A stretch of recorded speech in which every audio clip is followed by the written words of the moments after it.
The silent deception. The crystalline spires of the Sci-Fi mothership gleamed in Earth's sunlight as it hovered over Geneva, casting an enormous shadow over the United Nations headquarters. Smaller vessels flanked it, their weapons systems humming with barely contained energy. After 3 days of their arrival, the message was clear: surrender or face annihilation. In the high-security conference room beneath the UN building, Ambassador Elena Reyes adjusted her formal diplomatic uniform, her weathered hands betraying a slight tremor. At 53, she had negotiated peace treaties in war zones across Earth, but never with beings from another world. The fate of humanity now rested on her shoulders. "They're requesting your presence, Ambassador," her aide whispered, handing her a tablet displaying the latest intelligence. "The Sci-Fi High Commander has agreed to final terms." Elena nodded, her eyes scanning the information. "And our operations proceeding as planned. Colonel Chen confirms all systems are go." The ambassador allowed herself a small smile. "Then let's not keep them waiting." Aboard the Sci-Fi mothership, High Commander Telvax studied the holographic display of Earth's known military installations. His translucent skin pulsed with bioluminescent patterns, a sign of confidence among his kind. Standing over 7 feet tall with 4 arms and eyes that shimmered like liquid mercury, he cut an imposing figure against the backdrop of stars visible through the ship's viewing portal. "Primitive weaponry," he observed to his second-in-command, Commander Zilara. "Their most advanced fighters barely achieve low-orbit capabilities. Ground forces concentrated in these regions." He gestured with his upper right hand at clusters of light across the hologram. "No significant space fleet. No planetary shield system." Zilara's skin pulsed in agreement. "The 217th world to join our protectorate without significant resistance. The resource extraction can begin within 1 lunar cycle." And yet, Telvax tilted his elongated head, they wished to negotiate terms. Curious. When Ambassador Reyes entered the command deck, escorted by 4 Sci-Fi guards, Telvax noted how small she appeared. Humans were physically unimpressive, fragile beings with limited lifespans and no natural defenses. "Ambassador," he greeted, his translator converting his harmonic speech into English, "we are pleased you have accepted reality." Elena bowed respectfully. "High Commander, on behalf of Earth's united governments, I thank you for this opportunity to discuss terms of our integration into your empire." "Not integration, Ambassador. Protection," Telvax corrected. "The Sci-Fi Empire offers security to developing worlds in exchange for reasonable access to resources. Your civilization will continue under our guidance." "Of course," Elena agreed too quickly. "We only ask for time to prepare our people. Such a transition will require adjustments." Telvax's skin rippled with amusement. "You request time, yet your military forces continue mobilizing. Did you believe our sensors wouldn't detect your troop movements?" Elena's face revealed nothing. "Standard protocol, High Commander. Our leaders are ensuring order during this transitional period." In the observation lounge adjacent to the command deck, Science Officer Maris analyzed scans of Earth's surface. Something troubled her. Inconsistencies in energy readings from the planet's polar regions and deep oceans. She manipulated the controls, attempting to penetrate the atmospheric interference. "Commander," she called to Zilara, "I'm detecting unusual energy fluctuations in these regions." Her slender finger traced patterns across the southern ocean and northern tundra. Zilara dismissed her concerns with a pulse of blue light across her skin. "Geothermal activity. Their planet is geologically unstable. Focus on mapping their communication networks." Thousands of feet beneath the Antarctic ice sheet, Colonel Marcus Chen stood in the command center of Erebus Base, Earth's largest hidden military installation. Around him, hundreds of technicians monitored screens displaying the Sci-Fi fleet positions. The cavernous room, carved from solid bedrock and spanning 5 acres, hummed with activity. "Status report," he demanded, his voice calm despite the circumstances. Major Yuki Tanaka responded immediately. All stealth systems operational. The Seraphi remain unaware of our presence. Quantum shield at full capacity. Ghost fleet at 98% readiness. Chen nodded, his eyes fixed on the central hologram showing Earth and the Seraphi vessels in orbit. And Project Lazarus. All 117 launch sites report ready status. Awaiting your command. Marcus took a deep breath. For 30 years, Earth had maintained the illusion of military inferiority, while secretly building the most advanced defense force in the solar system. When the first alien signals were detected 2 decades ago, world governments had united under a single purpose: prepare for the worst while appearing harmless. Now that deception would be put to the test. In a secure bunker beneath Geneva, Secretary General Adama Okonkwo addressed the United Earth Defense Council. Representatives from all major nations sat around a circular table, their faces illuminated by screens showing the Seraphi mothership. Ambassador Rice is keeping them occupied, Okonkwo stated. Our intelligence suggests they plan to begin landing operations within 48 hours, starting with military installations they've identified. General Diana Okafor, Supreme Commander of Earth's Unified Defense Forces, stood. Let them come. Every base they've identified is a decoy. Minimal personnel, outdated equipment, all for show. And if they detect our actual capabilities? Asked the Chinese representative. Diana's expression hardened. They won't. Our quantum shielding makes our true bases and fleet invisible to their scanning technology. Their arrogance blinds them. They see what they expect to see. A primitive world ripe for conquest. Back on the Seraphi mothership, negotiations continued. Telvax presented Elena with a formal document.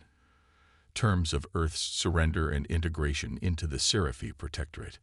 Initial resource extraction will focus on your rare earth elements and water reserves, Telvax explained.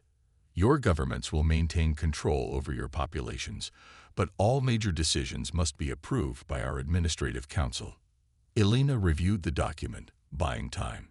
Through her neural implant, undetectable to Seraphi scanners, she received a message from Colonel Chen. Ghost fleet deployment complete. Awaiting your signal. She looked up at Telvax. These terms seem reasonable, High Commander. However, I must insist on one amendment. Telvax's skin pulsed with surprise. You are not in a position to make demands, Ambassador. Elena smiled. Not a demand. A request. Allow me to address my people directly from your ship. Let them see I am safe, and that these negotiations are conducted in good faith. The request seemed harmless enough. Telvax agreed, and within minutes, Elena stood before a communication array, her image broadcast to screens worldwide. People of Earth, she began, her voice steady. For 3 days, we have stood at the threshold of a new era. The Seraphi Empire has extended its hand in protection. She paused, then spoke the coded phrase that would activate Earth's defense protocols. Like the Phoenix, humanity will rise to meet this new dawn. In orbital installations disguised as communication satellites, weapon systems silently powered up. Beneath the oceans, massive hangar doors opened as submarines the size of aircraft carriers emerged from hiding. In the Amazon rainforest, mountains, and deserts, ground that appeared solid on Seraphi scans suddenly split open to reveal launch facilities. Science Officer Maris was the first to notice. Commander, energy signatures appearing everywhere, thousands of them. Alarms blared across the Seraphi fleet as sensors detected massive objects rising from Earth's oceans. Telvax rushed to the command deck, his skin pulsing angry red. What's happening? Report, he demanded. Unknown vessels emerging from the planet's oceans, and, inside mountains. Zilara sounded confused. Our scans showed nothing there. On Elena's wrist communicator, Colonel Chen's voice came through. Operation Phoenix is go. Get to extraction point. Elena turned to Telvax, her diplomatic facade falling away. High Commander, it seems I neglected to mention something about humans. The first salvo from Earth's hidden defense platforms struck 3 Seraphi support ships simultaneously, disabling their propulsion systems without destroying them. A demonstration of precision and restraint. Alina's voice hardened. We're not as primitive as we appear. Outside the mothership's viewports, the reality of humanity's deception became clear. Hundreds of sleek warships rose from oceans, emerged from mountain ranges, and decloaked in low orbit. Each vessel bore the insignia of the United Earth Defense Force, a phoenix rising from flames. Colonel Chen's voice echoed through every Seraphi communication channel. Attention, Seraphi fleet. You have entered protected space and positioned weapons against a sovereign world. You have 2 options: power down your systems and prepare for diplomatic negotiations, or face the consequences of your aggression. As Telvac stared in disbelief at the massive human fleet surrounding his ships, Alina delivered the final revelation. High Commander, you haven't seen our real army yet. This is just the welcome committee. The reckoning dawn. Dawn broke over Earth's horizon, casting long shadows across the suddenly transformed battlefield in orbit. Where once the Seraphi fleet had dominated, now they found themselves surrounded by hundreds of human vessels that had materialized seemingly from nowhere. The massive human warships dwarfed many of the Seraphi support craft, their hulls gleaming with an unusual material that seemed to absorb scanning beams. Aboard the Seraphi mothership, High Commander Telvax's skin had turned a pale, sickly blue, a sign of extreme stress among his species. His 4 hands moved frantically over the command console as he tried to comprehend what was happening. Impossible, he whispered, mercury eyes wide. Our intelligence network surveyed this system for decades.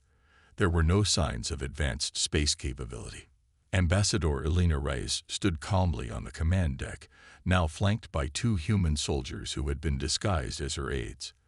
Their formal attire shimmered and transformed into sleek combat armor as adaptive camouflage deactivated. That was the point, High Commander, Elena explained. When we detected your probes 20 years ago, we made a collective decision. Rather than announce ourselves and risk immediate invasion, we would present an image of technological inferiority while building our defenses in secret. Outside, more human ships continued to appear, emerging from behind Earth's moon or decloaking from positions near the Seraphi fleet.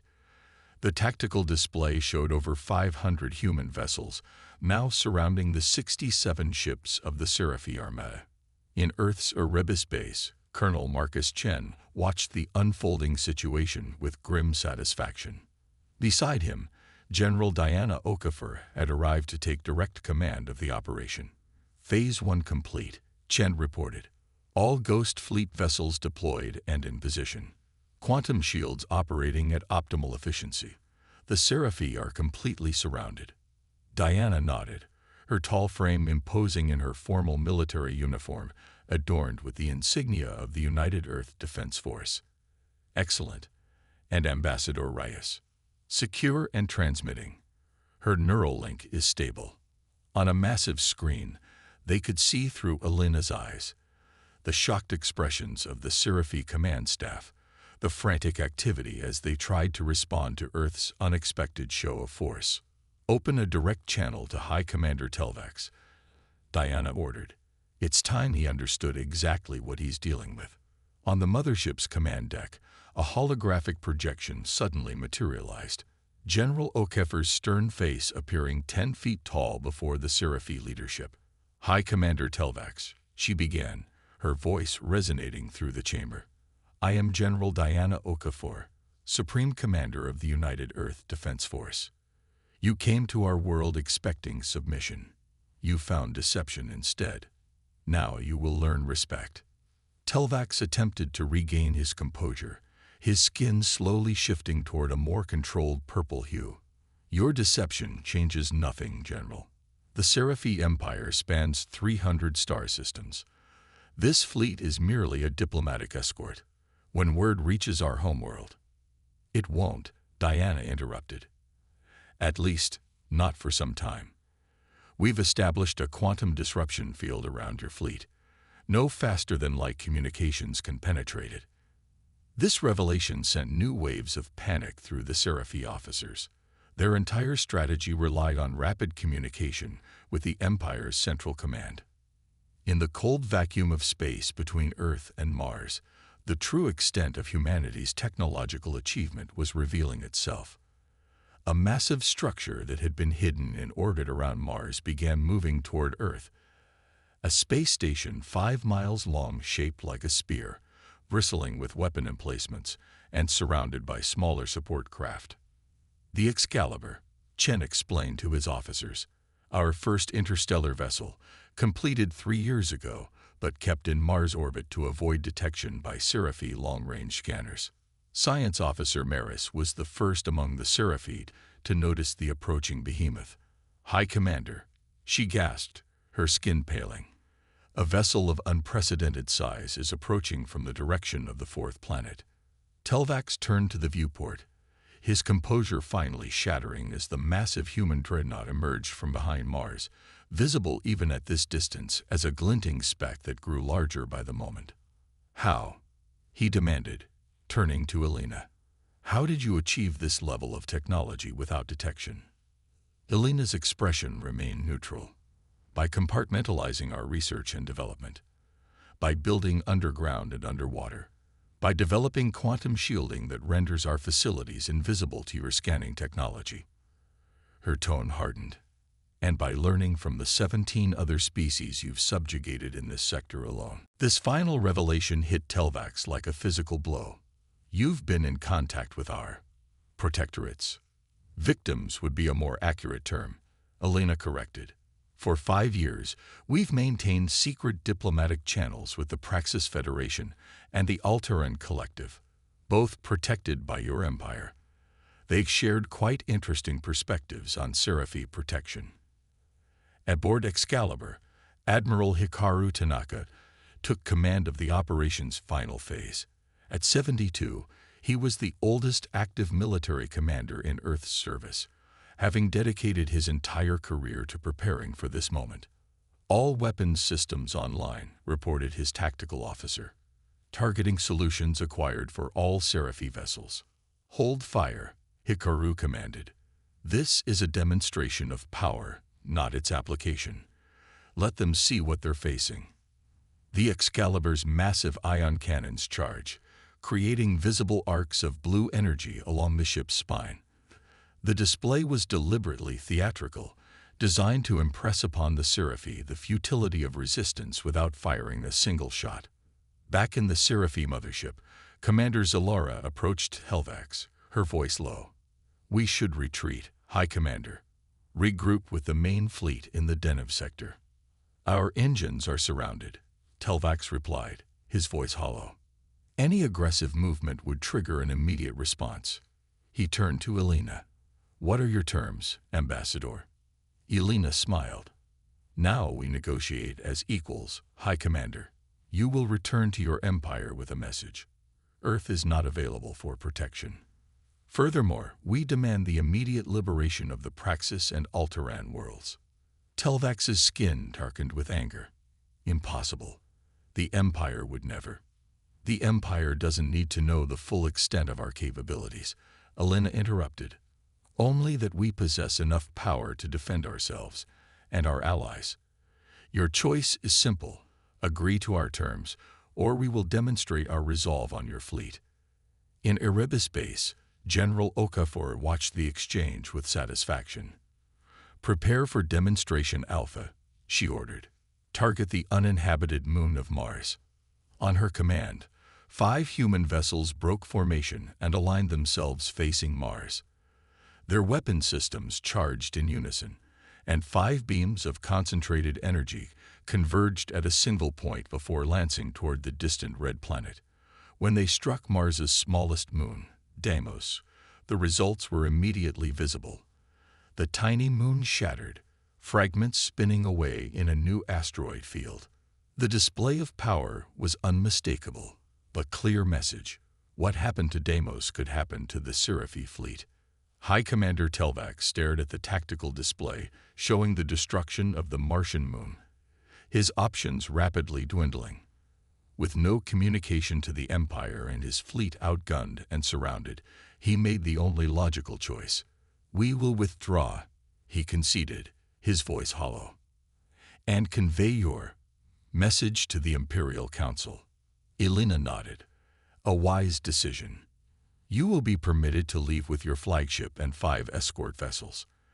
The remainder of your fleet will stay behind as a gesture of good faith until our treaty is formalized." "Hostages." Telvax's skin flashed indignantly. "Guests," Elena corrected, "who will be treated according to all galactic conventions and returned once our agreement is formalized. Considerate motivation for a speedy resolution." 3 days later, in the same UN chamber where the crisis had begun, Earth's leaders gathered to hear General Okafor's report. The Sci-Fi mothership and its escorts had departed the system, leaving behind 40 warships as agreed. "The deception worked perfectly," Diana explained. "For 20 years, we presented the image they expected to see, a fractured, primitive world easy for conquest. Meanwhile, Operation Phoenix prepared us for this moment." Secretary General Okonkwo nodded approvingly. "And our new allies, representatives from the Praxis Federation and Altaran Collective, will arrive next month," Ambassador Reyes reported. "They're eager to formalize our mutual defense pact." Admiral Tanaka, joining via hologram from the Excalibur, added, "The Sci-Fi will return, likely with a larger force. But by then, our fleet will be twice its current size, and our alliance with the former protectorates will be solidified." Colonel Chen displayed a holographic map of nearby star systems. "We've already begun establishing outposts in these locations, early warning systems that will give us months of advance notice for any approaching fleet." As the meeting concluded, Elena found herself standing at a viewport, looking up at the night sky. Stars that once seemed distant and unreachable now represented humanity's future. They had survived their first contact with a hostile galactic power, not through overwhelming force, but through patience, deception, and the carefully timed revelation of strength. As the meeting concluded, Elena found herself standing at a viewport, looking up at the night sky. Stars that once seemed distant and unreachable now represented humanity's future. They had survived their first contact with a hostile galactic power not through overwhelming force, but through patience, deception, and the carefully timed revelation of strength. "Penny, for your thoughts, Ambassador," General Okafor asked, joining her at the window. Elena smiled.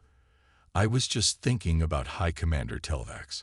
I almost feel sorry for him, having to explain this failure to his superiors." Diana chuckled. "Don't waste your sympathy. His report will be simple enough. We arrived expecting sheep and found wolves instead." As they gazed at the stars, Earth's hidden fleets continued their patrols, no longer concealed but proudly visible, a declaration to the galaxy that humanity would not be conquered or subjugated. The deception was over. The real human army had revealed itself, and the galaxy would never be the same. Retroclaude can make mistakes. Please double-check responses.